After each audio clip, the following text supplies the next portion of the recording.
MLA అభ్యర్థి పవన్ కళ్యాణ్ గారికి ballot number 4 గాజు గ్లాసు గుర్తుకు ఓటు వేసి 1,00,000 ఓట్ల మెజారిటీతో గెలిపిద్దాం.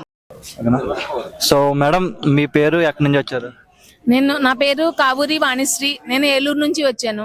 జనసేన వీర మహిళ నగర ప్రధాన కార్యదర్శి. అంటే ఏలూరు నుంచి ఒక జనసేన పార్టీ తరపున ఇక్కడ పిఠాపురం వచ్చారు. ఎలా అనిపిస్తుంది ఇక్కడ పిఠాపురం? పిఠాపురం అసలు ఎందుకు వచ్చాము అంటే మన స్వాతంత్ర సమరయోధులు ఉన్నప్పుడు స్వాతంత్రం చేసేటప్పుడు వాళ్ళకి సపోర్ట్ ఎలా ఇచ్చారో, వాళ్ళు ఎంత గొప్పగా ఫీల్ అవుతున్నారో ఇప్పుడు పవన్ కళ్యాణ్ గారికి నేను అదే విధంగా ఒక రోజు చేసిన క్యాంపెయినింగ్ నేను చేశానని గొప్పగా చెప్పుకోవడం కోసం నేను ఇక్కడికి వచ్చాను. అంటే ఒక స్వాతంత్ర సమరయోధుడి కింద కళ్యాణ్ గారు మీరు చూస్తున్నారంట. ఎస్, అలాంటి వ్యక్తే ఇప్పుడు ఆయన వచ్చారు. ఆయన వదులుకుంటే కనుక ఇంకా జీవితమే వ్యర్థం అన్నమాట. ఎందుకంటే ఇప్పుడు రాష్ట్ర ప్రజలు ఆయన వైపే ఉంది, ఆయన మీదే భవిష్యత్తు ఆధారపడి ఉంది. దట్ ఈస్ గాజు గ్లాస్. అది కూడా అలాంటి వ్యక్తి ఒకవేళ ఆయన వెనక నిలబడకపోయినా, ఆయనకి సపోర్ట్ చేయకపోయినా, ఆయన్ని అసెంబ్లీ పంపకపోయినా ఎలాంటి పరిణామాలు ఎదురవుతాయి? అమ్మో, చాలా దారుణమైన, ఇప్పటికే 5 సంవత్సరాల నుంచి మేము చాలా దారుణమైన పరిస్థితులు ఎదుర్కొంటున్నాము. ఆ పరిస్థితుల నుంచి బయటపడడం కోసమే మేము ఈయన్ని ఎన్నుకోవాలని మేము ఆలోచిస్తున్నాం. ఇప్పుడు అది మాకు తథ్యం కావాలి ఆయన. కాకపోతే అసలు మా వల్ల కాదు, ఇంక మేము బతకలేము. నెక్స్ట్ వలస వెళ్ళిపోవడమే నెక్స్ట్ బాధ్యత మాది. ఒక పక్కన జగన్ గారు కూడా బట్టలు నొక్కి చాలా అద్భుతంగా పాలన చేస్తున్నారని చెప్పి ఆయన అంటున్నారు కదా. బట్టలు నొక్కం అండమే గాని, ఎలా అంటే ఒక రూపాయిని మనకు చెందాల్సిన రూపాయిని ఒక పావలా మాత్రమే నవరత్నాల రూపంలో మనకు పంచిపెడుతున్నారు. మిగతా 30 అతను సంచిలో వేసుకుని ఇప్పుడు దుబాయ్ ఎక్కడికో వెళ్ళిపోవడానికి ట్రై చేస్తున్నారు కదా.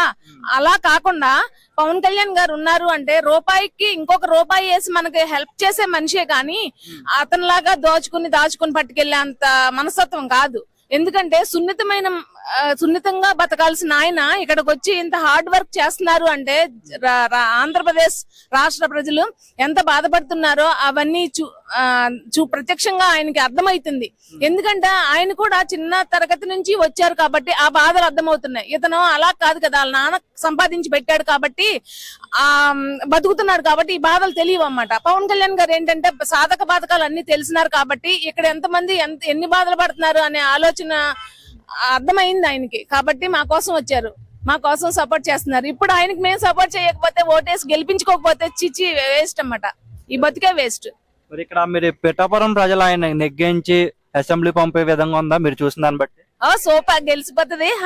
1,00,000 మెజారిటీ కూడా వస్తుంది. చాలా మంది ఎంత హ్యాపీగా బతుకుతున్నారంటే, ఎందుకంటే ప్రపంచం అంతా ఇటువైపు చూసే విధంగా తయారు చేస్తారు పవన్ కళ్యాణ్ గారు. ఆ నమ్మకం మాకుంది. అంటే ఇప్పుడు ఆయన గెలుస్తారన్న మాట మీ మొహంలో వస్తున్నాయి కానీ చాలా ఆనందంగా అనిపిస్తుంది. ఇన్ కేసు ఆయన నెగ్గితే కనుక మీ ఆనందానికి అవధులు లేవన్నమాట. ఇంకా అసలు ఎలా గంతులు వేయాలి అంటే, వేస్తే నవ్వుతారేమో కానీ వేయాలనే ఉంది. వేస్తాం మేము గ్యారంటీగా. ఎలా వేస్తాం అనేది ఇంకా తెలియదు కానీ ఎగిరి గంతేస్తాం గ్యారంటీ. ఆయన వస్తే ఇంకా అసలు గుండెలు చక్కగా నిద్రపోవచ్చు, హ్యాపీగా మేము సంతోషంగా ఉండొచ్చు. ఈ రాష్ట్రం సుభిక్షంగా ఉంటది. మెయిన్ గా అందరినీ, ఒక్కరిని కాదు అందరినీ ఆదుకునే పరిస్థితుల్లోనే ఆయన చేస్తానన్నారు. ఒకవేళ కూటమి అభ్యర్థి ఇలా చేశారు కదా, ఎందుకు అంటే పాపం ఆయన కూడా ఎందుకు కూటమిని ఎంచుకున్నారు అంటే చాలా మంది టికెట్స్ ఇవ్వాలని చాలా ఫీల్ అవుతున్నారు. కానీ ఆయన నిగూఢంగా లోపల వేలే అర్థం చేసుకున్నారు. ఎలా అంటే పాపం మన వాళ్ళందరూ కొంచెం లో క్యాడర్ గా ఉన్న వాళ్ళే కాబట్టి పాపం ఇబ్బంది పడతారు. కాకపోతే ముగ్గురం కలిసి అయితే గనక డ్యామ్ షూర్ గా గెలవగలుగుతామనే ఆశయంతో ఆయన బయటకు వచ్చారు. చాలా ఆలోచించే నిర్ణయాలు తీసుకున్నారు. మేము ఆయన చెప్పారు, నన్ను శంకించేవారు నా వాళ్ళు కాదు, నాతో నడిచే వాళ్ళే నా వాళ్ళు అన్నారు. నేను అందులో ఒకదాన్ని.